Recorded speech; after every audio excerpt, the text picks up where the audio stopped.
Give me a thumbnail sketch again of sort of where you traveled when you started traveling on your own. Okay. Or with somebody.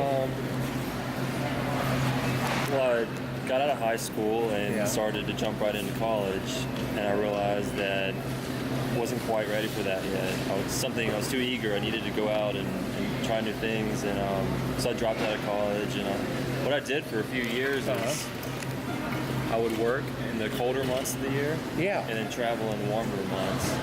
So in 2008, I went and hiked the Appalachian Trail, and that took like 6.5 months. Wow. And did that in one stretch, and then came back home and worked throughout the winter again. And then I went out west and rode a bike from Vancouver, British Columbia, down to Tijuana, Mexico. So all down the west coast. What kind of bike? A bicycle, a touring bicycle. Touring bicycle? Yeah, so you got your bags and your saddle. Did you have a bags. partner when you did that? No, for either one of them, I just went by myself. But you're not alone out there. There's all kinds of other people doing the same thing. Yeah. So you sync up with people who are hiking your pace or riding your pace and want to do the same things. You know, some people are really fast. Some people want to stop and smell the roses. It just depends. So you always meet people. Did you get in the redwoods? Yeah, all down. We're 101 splits into one, or the other way around. Yeah. 101, hugs the coastline. Yeah, all of that. It was real pretty. I like the redwoods a lot. Oh, yeah. There's this little place called Elk Prairie. It's I think a state park right by the National Park Redwoods, and that's where I saw my first herd of elk. You know how they got there? Roosevelt elk? Yep. Yeah. You know the story. I think briefly, Roosevelt decided, Teddy, real outdoors guy, Yeah. real outdoors guy. He decided America needed elk. And the reason they call it Roosevelt elk is he did that all across America, especially California. And that's why we have these wonderful elk, because of Teddy. Okay. Yeah.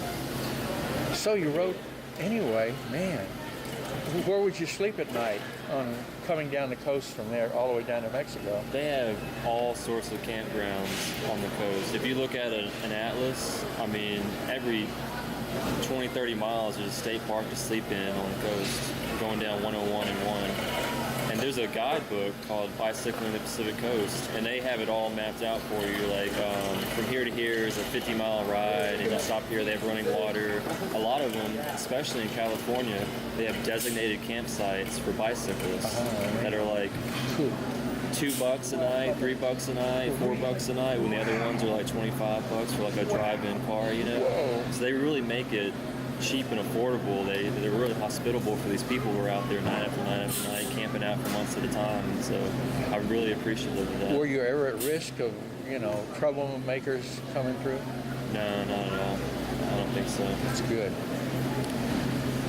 The most dangerous thing would be just cars getting too close to you on a narrow shoulder, but like Oregon extended their shoulder for the cyclists going down their coastline. I didn't go through the John Muir Woods. I cut inland on a different route when I got close to San Francisco. And I remember going through a lot of farm country and then just opening up, and there's the Golden Gate Bridge right there, and then you see over to the left downtown and all that. The wine country, did you go through Petaluma and Sebastopol? No. I just stayed on 101 and 1 for most of the way. Okay.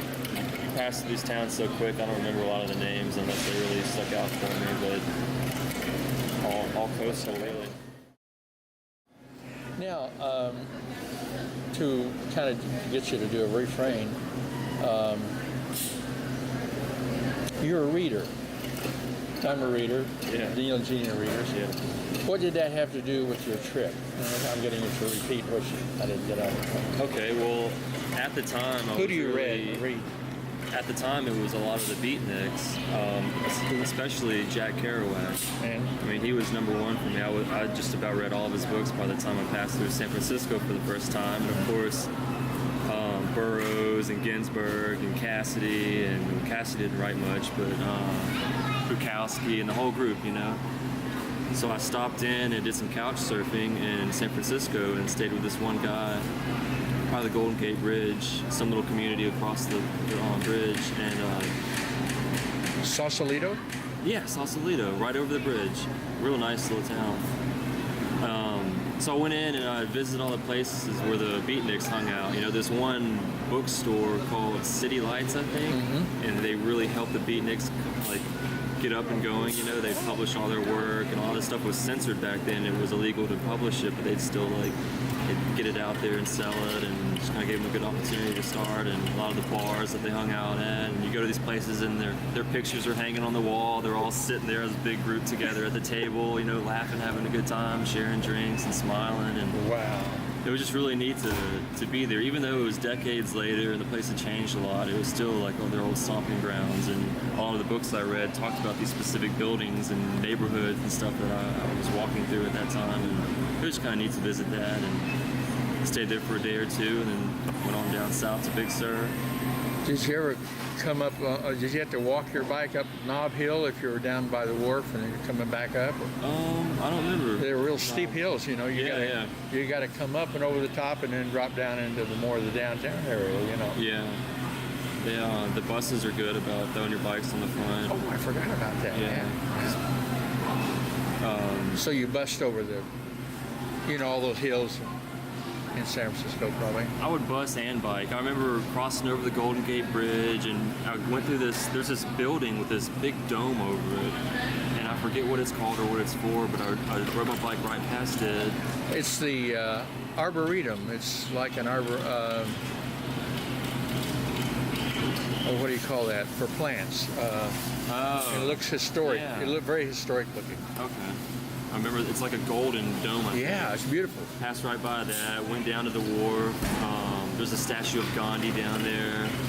Went and saw all that. Went down to Chinatown on the bike. Isn't Chinatown wonderful? Yeah, used the library there, a little guest pass, and then I found out where the Beatnik neighborhood area is and all that. So then I biked up there and just did a little tour of the city.